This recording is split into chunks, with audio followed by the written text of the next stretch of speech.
nuevos, buenas tardes, bienvenidos a 24 horas. Ecuador concreta ayuda internacional para proyectos de energía. China y España invertirán. Hola Gaby.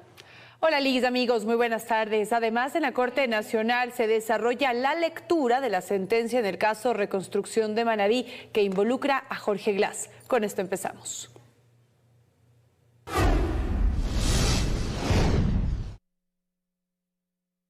El Tribunal de la Corte Nacional de Justicia da lectura a la sentencia de primera instancia contra el ex vicepresidente Jorge Glass y el ex secretario Carlos Bernal en el caso Reconstrucción de Manabí.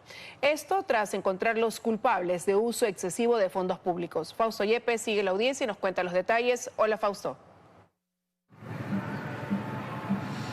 Gracias, hola, ¿qué tal? 10 amigos, buenas tardes. De este instante acaba de darse lectura ya a la pena que ha sido impuesta por parte del Tribunal de la Corte Nacional de Justicia. 13 años de cárcel para los autores del delito de peculado. En este caso nos referimos al ex vicepresidente de la República, Jorge Glass, y al ex secretario de Reconstrucción de Manabí, del Comité de Reconstrucción, Carlos Bernal. De acuerdo al fallo que ha sido dado lectura durante un poco más de 2 horas acá en la Corte Nacional de Justicia, y esto por parte de los miembros del tribunal, que son los jueces Marcia Caicedo, Marco Rodríguez y Javier de la Cadena. De acuerdo a esta resolución que ha sido leída durante esta mañana, se ha concluido que hubo un uso excesivo de fondos de la Reconstrucción de Manabí, más de 200 millones de dólares de perjuicio al Estado, Glass y Bernal a la cabeza. De acuerdo a la sentencia, en el caso de Glass se ha dicho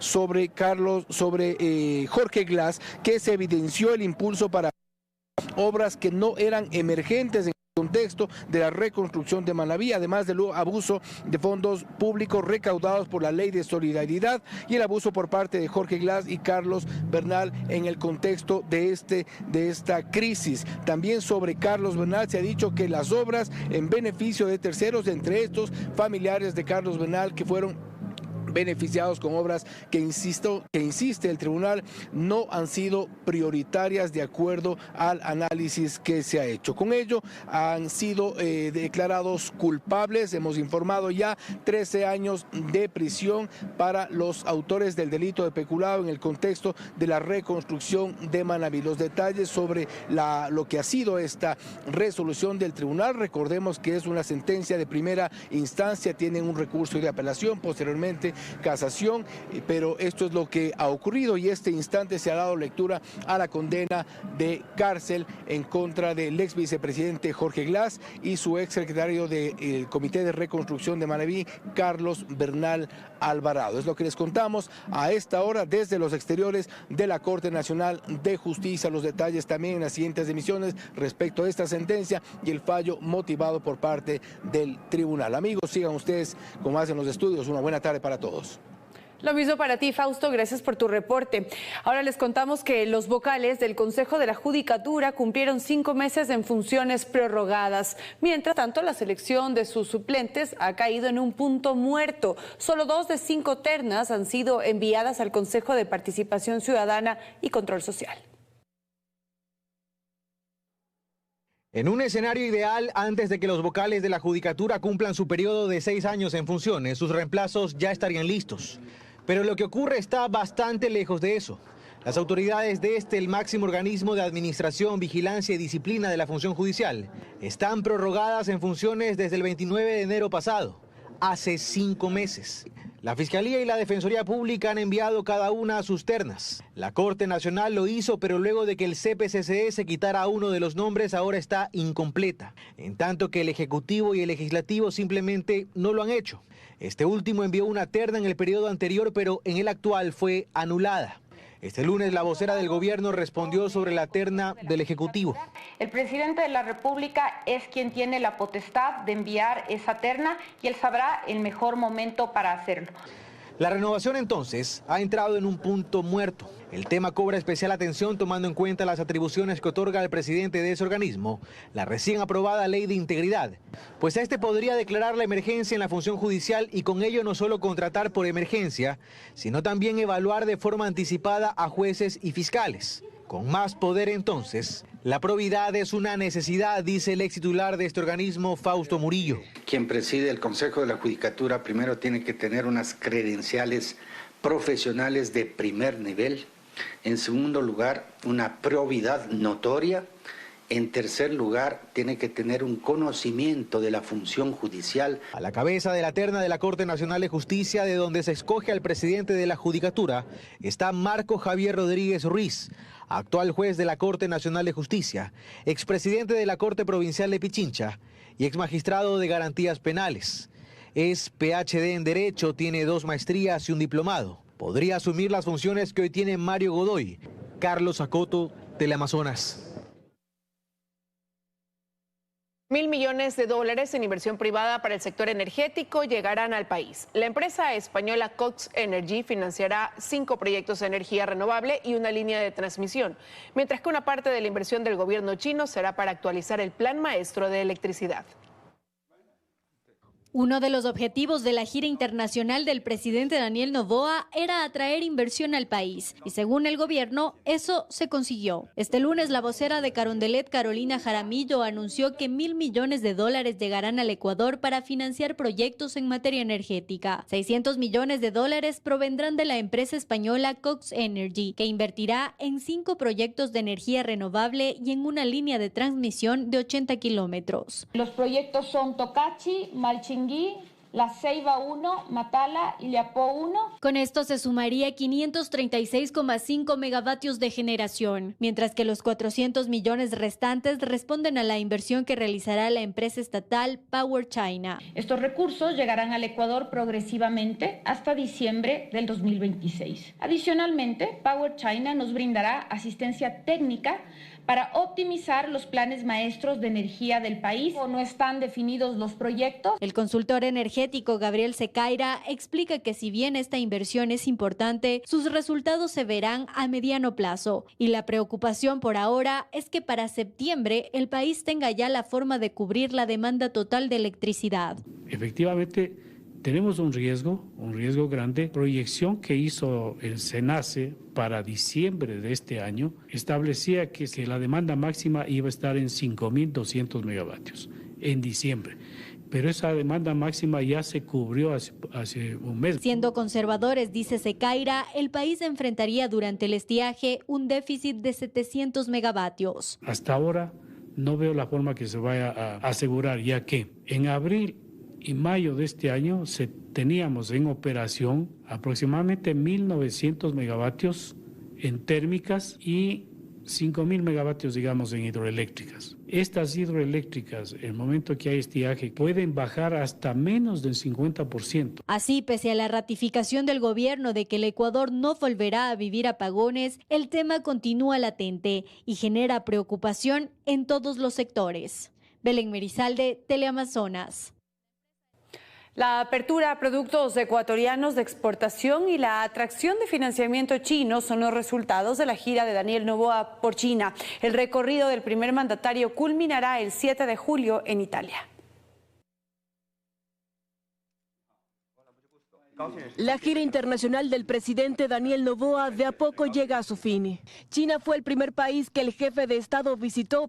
Ahí se reunió con su homólogo Xi Jinping. Producto del diálogo, ambos países firmaron un plan de cooperación para promover la iniciativa de las nuevas rutas de la seda, a la que Ecuador se adhirió en 2018 y que ha facilitado la llegada de inversiones y financiación china. Ahora, nuestro país busca apoyo para el desarrollo energético y el crecimiento de la infraestructura industrial. Estas inversiones lo que buscarían es garantizar que la producción que nosotros tenemos alcance los niveles y los volúmenes que el mercado chino requiere. Se hablaba de inversiones que podrían superar los 1.000 millones. Y es que actualmente hay un déficit en la balanza comercial entre Ecuador y China. Nuestro país importa cerca de 5.000 productos, entre los que constan vehículos, celulares y electrodomésticos, pero exporta apenas 180 productos. ¿Y nosotros qué estamos vendiendo?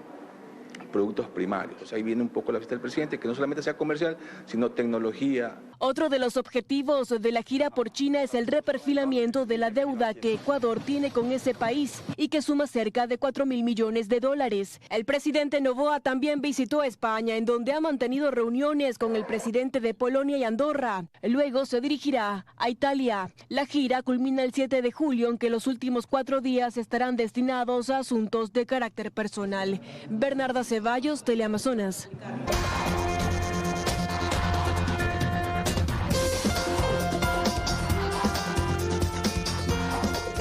Gracias por seguir con nosotros, amigos. La Unión de Cooperativas de Ahorro y Crédito anunció que planteará una demanda de inconstitucionalidad en contra de la Ley de Integridad Pública, la cual modificó el Código Monetario y Financiero. Según el gremio, hay una disposición en la que dispone que cooperativas de ahorro y crédito deberán transformarse en sociedades anónimas del sector financiero privado bajo la supervisión de la Superdebancos. Esto luego de que se conforme la nueva Junta de Política y Regulación Monetaria y Financiera y se emitan las regulaciones correspondientes.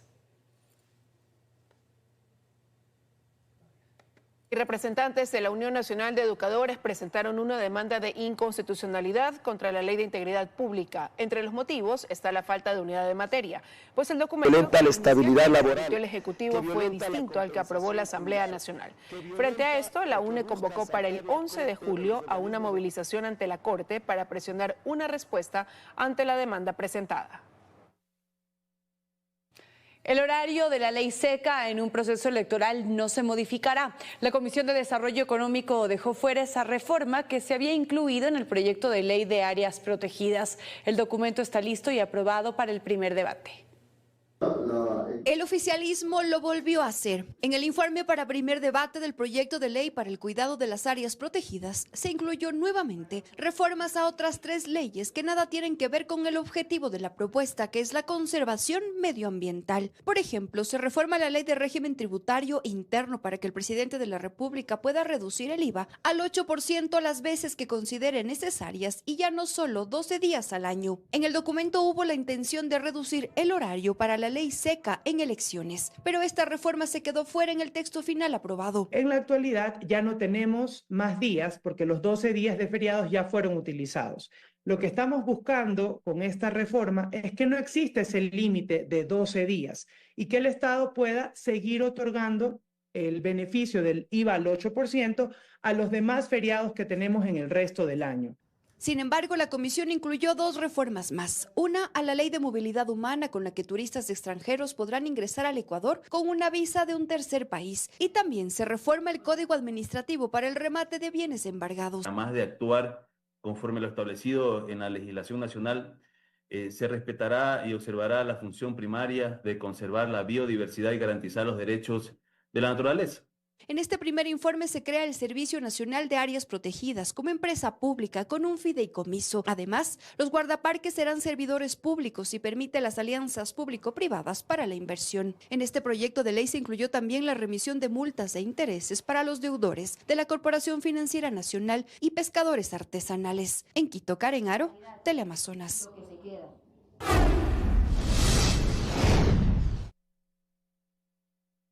Mediante un comunicado, la Cancillería de Colombia negó haber realizado alguna gestión tras haber recibido una supuesta misiva atribuida a alias Fito, en la que se solicitaba la intervención del Estado colombiano como garante de una eventual entrega con el fin de evitar su extradición a Estados Unidos.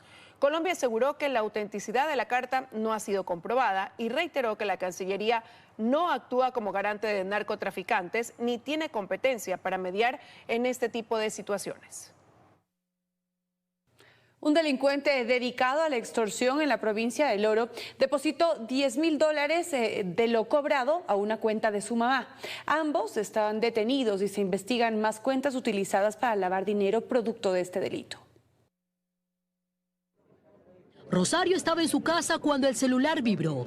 Una notificación bancaria le avisó que acababan de depositarle $10.000.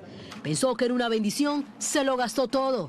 Pero era dinero sucio, producto de las extorsiones que su hijo realizaba en el Oro, donde intimidaba a comerciantes con amenazas desde números extranjeros, haciéndose pasar por miembros de bandas criminales. Las transferencias que conseguía a punto de miedo terminaban en la cuenta de su propia madre. Y la señora, incluso ustedes vieron ahí en la audiencia, se paró y dijo, no, yo no tengo nada que ver. No, sí tiene algo que ver porque ella usufructó ese dinero. Ella cogió los $10.000, se gastó esos $10.000. Rosario fue detenida durante un operativo realizado entre el Guagua y Pasaje, el mismo en el que también fue capturado alias Calaca, objetivo de alto valor para la Policía Nacional. Según la policía, ella era parte activa del esquema. Su cuenta funcionaba como canal para mover el dinero de las extorsiones. Luego de eso, si la gente no accede, empiezan a dispararles. Si la gente no accede, empiezan a ponerles dinamita. En la provincia del Oro, la extorsión se ha disparado con 258 casos reportados hasta junio. Redes criminales, incluso lideradas por menores de edad, extorsionan a comerciantes, docentes y pescadores. Un menor de edad de 14 años en el Guabo, este es el delito que está de moda. La gente está muy preocupada. Nosotros llevamos deteniendo 200 personas de aquí. Por lo que la provincia vive una alarmante ola delictiva. ¿Cuántas cuentas más están recibiendo dinero de amenazas sin que nadie diga nada? ¿Cuántas Rosarios hay ahora mismo creyendo que no saber las hace inocentes? Catalina García, Teleamazonas. El pasado 24 de junio, en este noticiero se emitió un reportaje en el que se mencionó que Beatriz Cruz, Raúl Andrade y Daniel Rodríguez, jueces de la Sala Especializada de lo Penal de la Corte de Justicia del Guayas, dejaron en libertad a José Gregorio Mesías Bermúdez, conocido como alias Bambazo.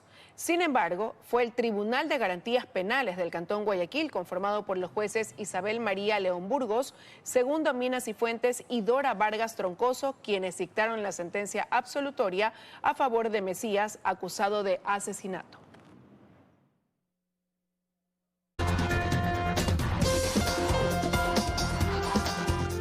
Seguimos con noticias del mundo. Las grandes olas de calor en el sur de Europa han elevado las temperaturas hasta superar los 40 grados Celsius. Las autoridades de varios países han emitido nuevas advertencias sobre el riesgo de incendios forestales.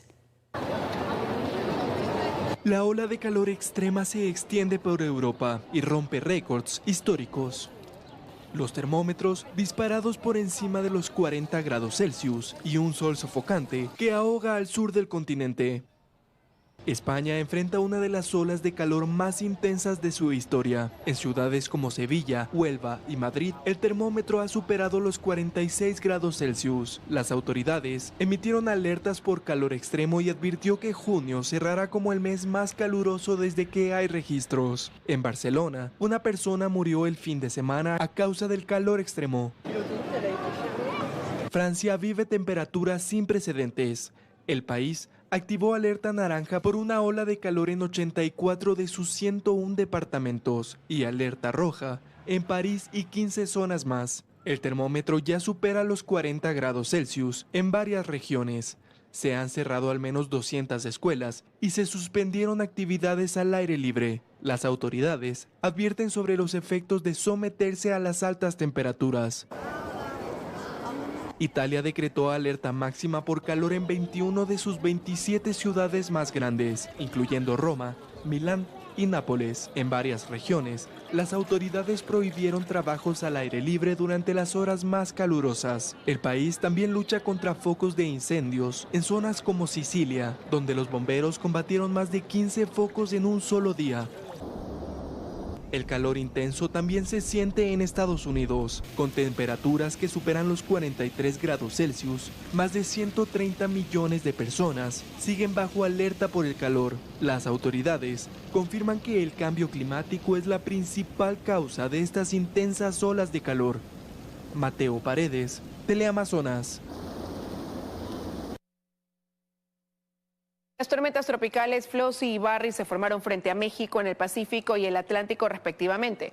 Autoridades alertan por lluvias intensas, vientos fuertes y oleaje elevado en al menos 8 estados. Flossie avanza cerca de Guerrero y Oaxaca, mientras que Barry se aproxima a Tamaulipas y Veracruz, donde podría causar lluvias y oleaje de hasta 4 metros.